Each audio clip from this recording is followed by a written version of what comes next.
Radio सरगम पर आमने सामने के एक और एपिसोड में मैं आपकी साथी स्नेह चौधरी आपका स्वागत करती हूँ। आज हम फिजी पुलिस फोर्स के डीसीपी इतेंद्र नायर से बातें करने जा रहे हैं और आज एक बहुत ही अहम मुद्दे पर बातें करेंगे। लेकिन ये प्रोग्राम शुरू करने से पहले हम आपको बता दें कि ये प्रोग्राम आपके लिए हम ला रहे हैं Fiji police force support project in partnership with UNDP supported by New Zealand. आज हम बातें करने जा रहे हैं फिजी पुलिस फोर्स के डीसीपी इतेंद्र नायर से। सबसे पहले तो हम रेडियो सरगम पर आपका स्वागत करते हैं। नमस्कारम। नमस्कारम स्नेह जी, और नमस्कारम कहना चाहते हैं हमारे जो श्रोताओं को जो रेडियो सरगम के माध्यम से हमें सुन रहे हैं। तो ये जो विषय आज हम लेकर आए हैं, इस विषय पर हमने लीगल एड कमीशन से पहले बातें की हैं और आज आपके जुबान से यानी कि पुलिस से हम इस बारे में और भी ज्यादा पता करना चाहते हैं। हम सबसे पहले तो आपसे ये जानना चाहते हैं कि जब किसी को अरेस्ट किया जाता है, किसी भी मामले में उसे पुलिस स्टेशन ले जाया जाता है, तो उनके अधिकारों की सुरक्षा के मामले में पुलिस क्या कुछ कदम उठाती है? देखिए, ऐसा है कि जब भी हम किसी भी व्यक्ति को गिरफ्तार करते हैं और पुलिस स्टेशन ले जाते हैं, तो जो मानव अधिकार है, जो ह्यूमन राइट्स वगैरह है, एक क्लियरली लेड डाउन है हमारे जो सेक्शन 13 ऑफ द कॉन्स्टिट्यूशन के अंतर्गत। इसके अंतर्गत कई ऐसे जो राइट्स है जो हम अपने जो जो लोग हमारे निधन में आते, जो जो हमारे जो आफ्टर अरेस्ट जो आते हैं, हम उसे देते हैं। वन ऑफ विच इज कि हम जो भाषा में उससे बात करें, वो भाषा उससे समझना जरूरी है। हाँ, जैसे कहने का मतलब हुआ कि अगर तो कई व्यक्ति को अरेस्ट किया जाता है, तो हमें उससे उस भाषा में बात करना चाहिए जो समझे, या तो ईटोकई हो या तो अंग्रेजी हो ना। और अगर एक जो व्यक्ति है जो हिंदी समझता है, और तो हमें उसे हिंदी में बात करना चाहिए, या तो अगर वो प्रिफेयर करे कि हम उसके अंग्रेजी में बात करें, तो वो उसको राइट्स वगैरह दिया जाता है। उसके अलावा ऐसे कई राइट्स है अंडर द कॉन्स्टिट्यूशन जो कि हम उसे देते हैं। और ये है कि उसे, जिसे हम कहते हैं रिमेन साइलेंट ना, राइट टू रिमेन साइलेंट, ये हम उसे देते हैं। इसके अलावा हम देते हैं कि आपके पास अधिकार है कि अगर आप चाहे तो एक जो लॉयर है आपका चॉइस का, जो आपका प्राइवेट लॉयर हो, जैसे प्राइवेट मेडिकल प्रैक्टिशनर्स वगैरह होते हैं, तो आपका लॉयर जो प्राइवेट हो, या तो अगर उस जिला में अगर एक लॉयर हो जो लीगल एड कमीशन के द्वारा प्रोवाइड किया जाता हो, अगर वो हो तो वो हम उसे देते हैं। और ऐसे सारे कई जो हम देते हैं उसे कि इसका अलग ये होता है कि उसके जो क्लोज फैमिली है, जो नेक्स्ट ऑफ कीन है ना, तो उसे हम मौका देते हैं कि आप उससे आकर मिले। अगर एक व्यक्ति 18 साल से कम उम्र का है, तो हम ये करना चाहते हैं कि उसकी जो फैमिली है उसे एडवाइस करे। और अगर हम उसे अपने हिरासत में रखें, तो ये हमारा रिक्वायरमेंट है कि उसे हम जो बड़े लोग हैं उसके साथ में ना रखें। और हमारा एक रिक्वायरमेंट ये है कि जब हम अरेस्ट करें अंडर सस्पिशन या एविडेंस एक पर्सन के अगेंस्ट में हो, with in 48 hours of arrest हमें उसे कोर्ट में प्रस्तुत करना चाहिए।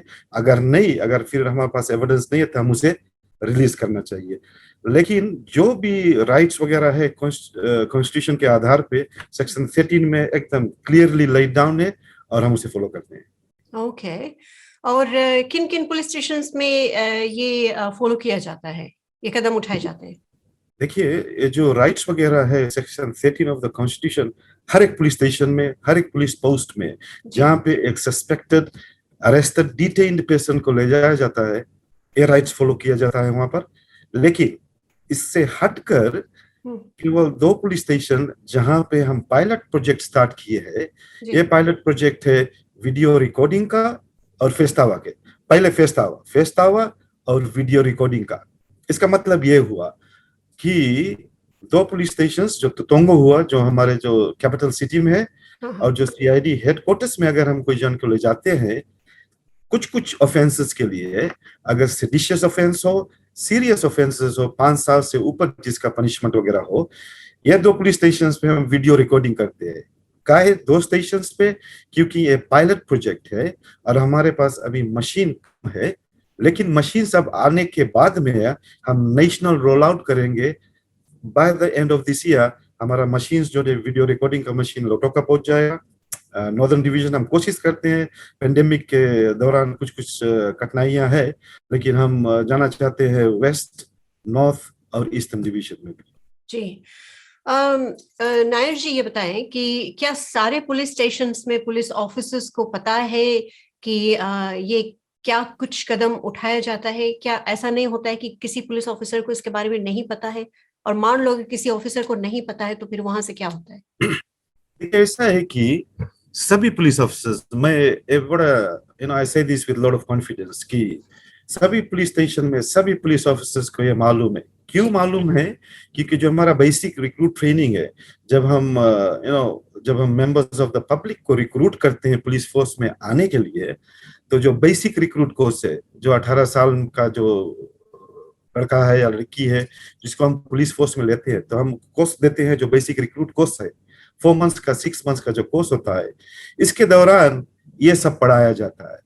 और इसके अलावा जो भी हमारे क्रिमिनल इन्वेस्टिगेटर्स हुए जो सीआईडी वगैरह में काम करते हैं, तो ये तो उनका काम ही है कि जानना कि एक सस्पेक्टेड अरेस्टेड डिटेन पर्सन से हम किस तरह से उसका राइट्स वगैरह है उसको प्रस्तुत करें। तो कहने का मतलब ये हुआ, हर एक पुलिस ऑफिसर को ये चीज जानना है, हर एक पुलिस ऑफिसर को ये जो rights of suspected arrested person है ये देना जरूरी है। अब सवाल उठता है, अगर कोई ना दे तो अगर कोई ना दे तो 2 चीज यहां से आएंगे। पहला, तो अगर ये जो राइट्स नहीं दिया गया है किसी को, वो जो व्यक्ति है उसके पास ये राइट्स है कंप्लेन करने के लिए हमारे इंटरनल अफेयर्स विभाग में। दूसरा, अगर ये राइट्स नहीं दिया जाता है तो ये हमारे ऊपर भारी हो पड़ता है। कैसे? जब भी अगर हम इसे कोर्ट में ले जाएंगे तो ये एक डिफेंस हो जाता है कि आपने एक बंदा है जो हिंदी समझता है, आपने उसके अंग्रेजी में बयान लिख लिया, उसे तो पता ही नहीं है क्या वो कहना चाहिए उसमें, तो दैट बिकम्स अ डिफेंस। तो 2 चीज होते हैं, एक वो जो व्यक्ति है वो रिपोर्ट कर सकते हैं पुलिस के अगेंस्ट में, दूसरा वो उसका डिफेंस हो जाता है। और हमने देखा है कोर्ट कचहरी में अगर ये डिफेंस दाखिल किया जाता है और अगर कोर्ट इसे मंजूर कर लेता है तो केस गेट्स एक्विटेड। सो ये हमारे ऊपर भारी पड़ जाता है। हाँ, इतनी मेहनत बर्बाद हो जाती ना। जी जी जी। अच्छा, ये मैशेस जो है, ये अधिकारों वाले जो कदम उठाए जा रहे हैं, ये कब शुरू हुए, कैसे शुरू हुए, क्यों उठाए जाते हैं? देखिए, ये जो जो राइट्स ऑफ इंडिविजुअल्स है, ये जन्म जन्मांतर से जो पुलिस विभाग का जो कायम है, ये राइट्स तो दिए गए हैं हमारे कॉन्स्टिट्यूशन में, बिकॉज देश हमारे कई पीढ़ी से चलती आई है 1970 वगैरह से। बट उससे पहले भी जो जजेस रूल्स वगैरह है, ये जो हम फॉलो करते हैं, right to remain silent, right to a lawyer, ये सब दर्ज है जजेस रूल्स में प्लस हमारे कॉन्स्टिट्यूशन में। तो ये तब से चली आ रही है। लेकिन 2016 में जब हमने United Nations convention against torture जो उनकट हुआ, जब उसे हमने रेटिफाई, हमारे देश ने रेटिफाई किया है, साइन किया है, उसके बाद में हमने ये जो वीडियो रिकॉर्डिंग है और फेस्ट आवर प्रोसीजर है, इसके शुरुआत किया है। और इसके दौरान चीफ जस्टिस ने शुरू किया था, उसने अपना डायरेक्टिव दिया हुआ है कि हम ऐसे कुछ अब करें ताकि जो कंप्लेंट्स अगेंस्ट, काफी ऐसे कोर्ट कचहरी में अगर आप जाएंगे तो आप सुनेंगे कि कोर्ट कचहरी में हरदम एक दाव पेच लगाया जाता है कि पुलिस ऑफिसर्स ने हम पे असॉल्ट किया है, ब्रूटैलिटी हुआ है। तो हम ये जो फेस्ट हुआ है, इट्स अ प्रूवन थिंग जो कई और डेवलप्ड नेशंस ने फॉलो किया है कि जब भी अगर कुछ होता है, अगर कोई एलिगेशंस वगैरह है पुलिस ब्रूटैलिटी का, पहले ही घंटा में होता है जब हम अरेस्ट करते फेस्ट आवर में। उसके दौरान हमें ये वीडियो रिकॉर्ड शुरू कर देना चाहिए ताकि वो फ्रेश हो। अगर इसके ऊपर किसी भी तरह से दबाव डाला गया हो, और जैसे अगर एलिगेशंस वगैरह है कि इसे मारा गया है, इसके ऊपर तकलीफ पहुंचाया गया है, तो वो दिखाई दे वीडियो रिकॉर्डिंग में।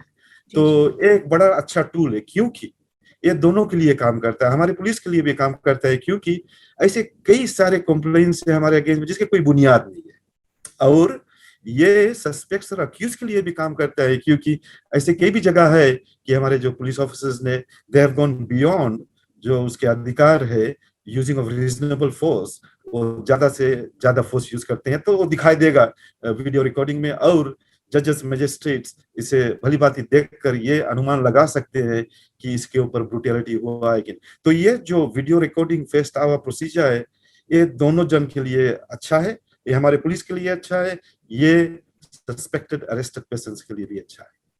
जी, ये जिस कदम की हम बातें कर रहे हैं, जिस अधिकार की हम बातें कर रहे हैं, क्या ये सिर्फ फिजी में उठाए जाते हैं या ये इंटरनेशनल स्टैंडर्ड है? आप इसके बारे में जरा समझाएं, हमें स्टैंडर्ड के बारे में बताएं। देखिए ऐसा है, जो आप देखिए United Nations convention against torture है, ये है, अगर हमारे पास दुनिया में जितना भी देश हैं, इसमें से ज्यादा इसके साइन किए हुए हैं।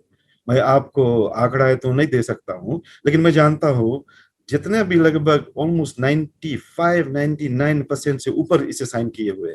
तो कन्वेंशन अगेंस्ट टॉर्चर इसके करने के बाद में तो हर एक देश का ये फर्ज बन जाता है कि आप साइन केवल ना कीजिए, आप ऐसे कुछ चीज करे ताकि यू कैन शो कि आपने साइन नहीं किया है लेकिन आप कुछ कर रहे हैं इसके विषय में ना। तो हमारे देश ने ये जो फेस्ट आवर प्रोसीजर है और वीडियो रिकॉर्डिंग इंट्रोडक्शन किया है 2 पायलट स्टेशन पे, सीआईडी हेडक्वार्टर्स पे और तोंगो में, और आने वाले मंथ्स में हम इसे ले जाकर नेशनल रोल आउट कर एटलीस्ट डिविजनल हेडक्वार्टर्स लोटोका, नोसोरी और लंबासा तक पहुंचाना चाहते हैं। पुलिस कौन कौन सी चुनौतियों का सामना करती है जब किसी को अरेस्ट किया जाता है उसके अधिकारों को लेकर, और किस तरह से इसमें सुधार लाया जा सकता है? देखिए ऐसा है कि हमारा जो देश है इट्स अ डेवलपिंग नेशन ना, राइट। तो यहाँ पे कई ऐसे हमारे जो जो नागरिक है उनके पास प्राइवेट लॉयर्स नहीं होते हैं ना, तो दे डिपेंड अपॉन जो लीगल एड कमीशन होता है। तो लीगल एड कमीशन जो जिसका डायरेक्टर यहाँ पर सुबह में है, और इन्होंने बड़ी तेजी से कई ऐसे जिलाओं में ऑफिस खुले हुए हैं। तो एक कठिनाइयां हम फेस कर रहे हैं कि अभी क्योंकि डायरेक्टर लीगल एड और उसके जो टीम है they are reaching to the population ना, कुछ कुछ ऐसे जगह है जहाँ पे ये अभी ऑफिस नहीं खुला है। तो एक कठिनाइयां ये हो जाता है कि अगर उसके दफ्तर वहां पे नहीं है तो वो लीगल एड प्रोवाइड नहीं कर पाते कभी कभी ना। और ऐसा है कि हमारे डेवलपिंग नेशन है तो लोगों के पास अपना ओन प्राइवेट सॉलिसिटर नहीं होता है। एक वो है, एक है, दूसरा है कोविड-19 के दौरान और जो हमारे रिस्ट्रिक्शंस वगैरह है, मूवमेंट का रिस्ट्रिक्शंस है, ये थोड़ा हम पे हावी हुआ है। इट्स अ बिट डिफिकल्ट कि जो face to face interaction between suspected arrested person और जो लीगल और जो लॉयर्स के अंतर्गत ये नहीं हो रहा है और ये तकलीफ पहुंचता है। हम कोशिश करते हैं कि ये टेलीफोन द्वारा होए, लेकिन कई ऐसे जगह है हम टेलीफोन द्वारा करते हैं। So these are bit of challenges because physical restrictions है मूवमेंट को लेकर हमारे देश में फिलहाल, बट हम टेक्नोलॉजी यूज कर जरूर, और जो जो राइट्स ऑफ सस्पेक्टेड पर्सन है, अरेस्टेड पर्सन है, हम दिलाते हैं ना। एक चैलेंजेस हमने देखा हुआ है कि देखिए ऐसा है कि जो traditional method of recording question interview है जो हमने सीखा था अबाउट 38 years ago जब हम पुलिस फोर्स में भर्ती हुए थे, कि हम जो सस्पेक्ट अरेस्टेड पर्सन है अपने सामने बैठाते थे और पेन पेपर लेकर लिखते थे ना, तो एक ट्रेडिशन कल्चर हो गया। तो ये कल्चर ट्रेडिशन लगभग 50 साल से चली आई है ना, और 1970 प्लस से चली आई है, तो वी आर ऑलमोस्ट 51 years ना। तो ये जो कल्चर है इसे रिप्लेस करना एक नया कल्चर के साथ में कुछ माइंड शिफ्ट करना जरूरी है हमारे पुलिस ऑफिसर्स का। लेकिन ये मैं I can say this with lot of conviction कि हमारे जो ऑफिसर्स है they are very quickly understanding it, और बड़े जोरों तोरों से आ लगे हैं कि अब हम वीडियो रिकॉर्डिंग करेंगे क्योंकि ये बड़ा सहज तरीका है। और हमारे जो पुलिस ऑफिसर्स है ये जो जो मिसगाइडेड एलिगेशंस है और पुलिस ब्रूटैलिटी से बच रहे हैं। तो हमारे पुलिस ऑफिसर्स ने they have seen the goodness of this video recording और फेस आवर प्रोसीजर।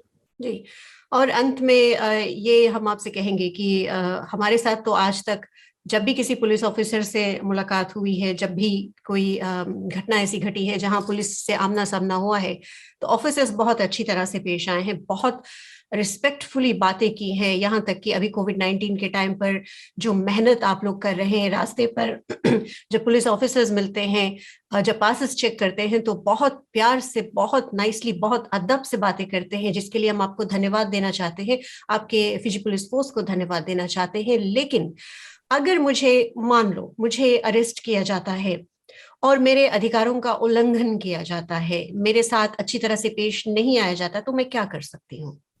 सर्वप्रथम थैंक यू सो मच स्नेह जी, आपके कॉम्प्लीमेंट्री रिमार्क्स के लिए कि ज्यादा करके हमारे जो पुलिस ऑफिसर्स है, और हमने भी ये देखा हुआ है कि ज्यादा से ज्यादा हमारे पुलिस ऑफिसर्स वेल बिहेव है। जो भी कानून उनसे बताया जाता है, they accord it, they give it, दिया जाता है। हमारे जो नागरिक के हर एक संस्थान, चाहे आपके संस्था हो, चाहे हमारे पुलिस डिपार्टमेंट हो, और किसी भी, अगर आप एक परिवार में ले ले, तो कहीं ना कहीं एक या दो रहेगा जो हट कर रहेगा, जो वो नहीं करेंगे जो करना चाहिए।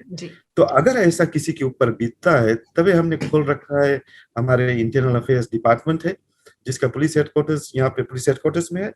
और इसके अलावा ऐसे कई जगह पे police through out the divisions, internal affairs के वहाँ पे डिसेंट्रलाइज यूनिट्स वगैरह है, जहाँ पे लोग कंप्लेन कर सकते हैं। और अगर आप हमारे फेसबुक पे जाए तो आप देखेंगे सभी का वहाँ पे नंबर्स दिया हुआ है। मेरा भी नंबर वहाँ पे है, कमिश्नर का नंबर है, और जितना भी हमारे डायरेक्टर्स वगैरह है, डिविजनल पुलिस कमांडर्स का वहाँ नंबर दिया हुआ गया हुआ। और इसके अलावा हमारे जो कमांड सेंटर्स है उसके नंबर दिया गया। तो किसी के साथ अगर हमारे police are not well behave, आपके पास पूरा अधिकार है उस पुलिस व्यक्ति के विषय में रिपोर्ट करें, और हम जरूर उसके विषय में इन्वेस्टिगेशंस वगैरह करेंगे। और अगर उसे पाया जाता है वो गलती में है, तो हम उसे अपने जो डिसिप्लिनरी मैकेनिज्म के द्वारा we are dealing with that. बहुत बहुत धन्यवाद आपका डीसीपी इतेंद्र नायर जी, इतनी सारी जानकारी आपने दी, इसके लिए आपका बहुत बहुत शुक्रिया। जाने से पहले एक बार फिर से फिजी पुलिस फोर्स को हमारी तरफ से हम धन्यवाद देना चाहेंगे। ठंड का मौसम हो, गर्मी का मौसम हो, बारिश हो, धूप हो, कोई भी टाइम हो, आप लोग खड़े रहते हैं हमेशा मदद करने के लिए। बहुत बहुत धन्यवाद आपका।